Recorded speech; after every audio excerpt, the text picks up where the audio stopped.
नहमदुहु व नुसल्ली अला रसूल करीम अम्मा बाद। पश्चिम बंगला का पीर फुरफुरा दरबार शरीफ मुजद्दिदिया जमान पीर अबू बकर सिद्दीक रहमतुल्लाह अलैहि का संगठन ऑल इंडिया मुजद्दिदिया मिशन सर्वधर्मों सम्मिलन कमेटी के सदस्यों हैं हम। मोहम्मद आसिफ इसके अलावा सर्वो भारतीयों जातीय कांग्रेस का भी सदस्यों हैं हम। हिंदू मुस्लिम सिख ईसाई जैन ख्रिस्टन आदिवासी दलित हम सब है भाई भाई। मजहब नहीं सिखाता आपस में बैर रखना। हिंद है हम, ये वतन है हमारा।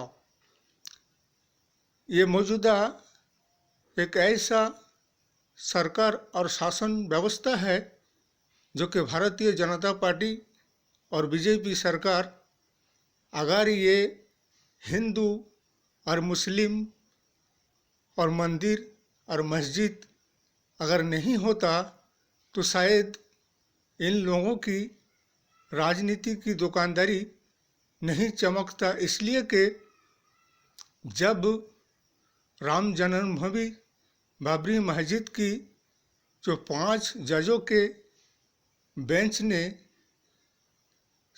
कई दिनों के बाद ये फैसला और सिद्धांत तो लिया, वो भी जो कि कोई मंदिर तोड़कर मस्जिद नहीं बनाया गया बल्कि उसका कोई प्रमाण सबूत भी नहीं मिला, फिर भी उन्होंने एक आस्था के बात पर उसका फैसला दिया गया है 5 जजों के बेंच ने। तो उसमें नरेंद्र मोदी साहब ने और मोहन भागवत साहब ने क्या कहा कि ये किसी की हार वो किसी की जीत की बात नहीं है बल्कि ये हमारे आस्था की बात है।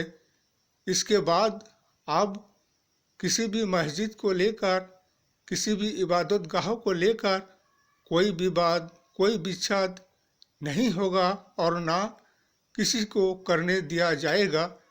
लेकिन उसके बावजूद में भी फिर भी ये योजना पीछे से बनाया जाता है। इनकी क्या वादों का भरोसा और क्या बातों का ठिकाना है। फिर ये शाही ईदगाह मथुरा की ज्ञानवापी मस्जिद की बात फिर क्यों सामने लेकर आ रहे हैं।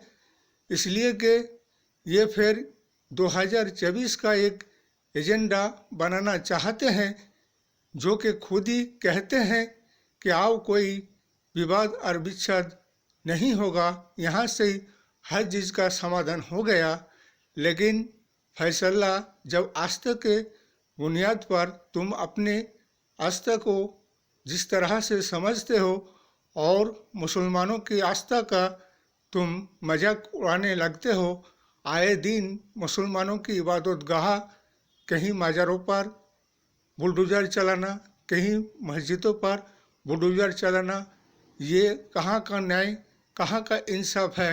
ये तो संविधान के खिलाफ काम किया जा रहा है। और अगर मुसलमान अपने हक और इंसाफ और न्याय और संविधान की बात करे तो उसे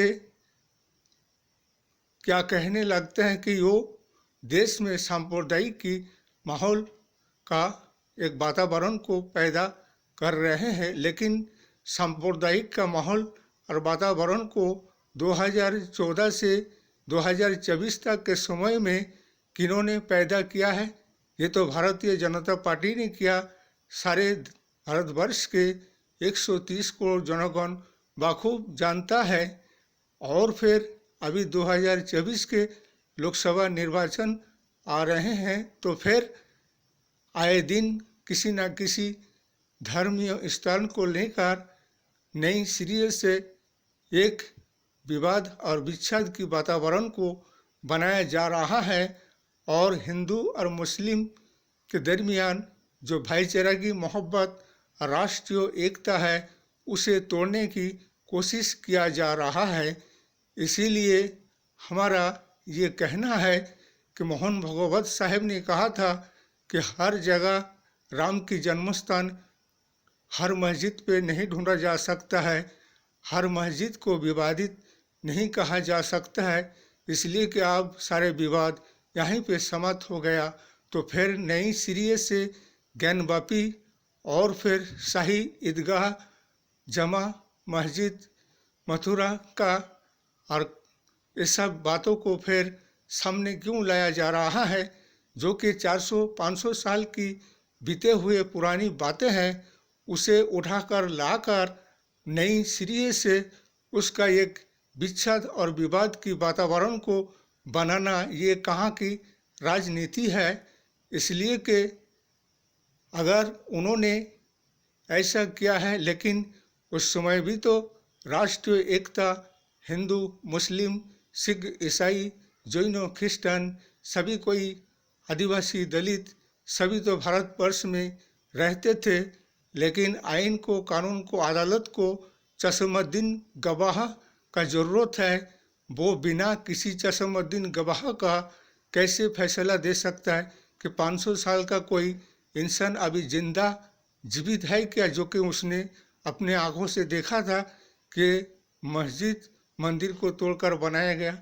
तो फिर आइन और कानून और जजमेंट और मजिस्ट्रेट भी आर्टिकल 91 का खिलाफ फैसला दे रहे हैं और संविधान के खिलाफ फैसला कर रहे हैं। संविधान के पद पर बैठकर और संविधान का खिलाफ फैसला ये जज मजिस्ट्रेट नहीं दे सकते हैं। इसलिए कि जो भी धर्मीय स्थान जहाँ पे भी है, जैसे भी है, जिस हालत में भी है, वैसे कि वैसा ही रहेगा। इनका तो राजनीति सिर्फ मस्जिद और मंदिर, गिरजा और गुरुद्वारा, हिंदू और मुस्लिम के सिवा कोई राजनीति नहीं होता है। इसीलिए हमारे सारे भारतवर्ष के जनगण से यही कहना है, आने वाले 2024 में हमारे सर्वभारतीय जातीय कांग्रेस इंटरनेशनल इंडिया को जयी बनाइए और ऐसे भ्रष्टाचारी, विनाशकारी और सांप्रदायिक शक्ति बीजेपी को हटाइए और देश में एक धर्मनिरपेक्ष, इंसाफ और न्याय दिलाने वाला और अमन चैन को बहाल रखने वाला सरकार बनाइए। वो है सर्वभारतीय जातीय कांग्रेस। और 2024 के तैयारी में रहिए और बीजेपी के खिलाफ एक ही कैंडिडेट खड़ा किया जाएगा हर जगह पे, हर राज्य में 543 सीट में। और अब के इलेक्शन निर्वाचन ईवीएम से नहीं बल्कि बैलेट पेपर ठप्पा से होगा। ईवीएम हटाओ, लोकतंत्र और राष्ट्र बचाओ। इस वीडियो को ज़्यादा से ज़्यादा शेयर कीजिएगा, लाइक दीजिएगा, सब्सक्राइब दीजिएगा। जय हिंद, जय भारत। मोहम्मद आसिफ।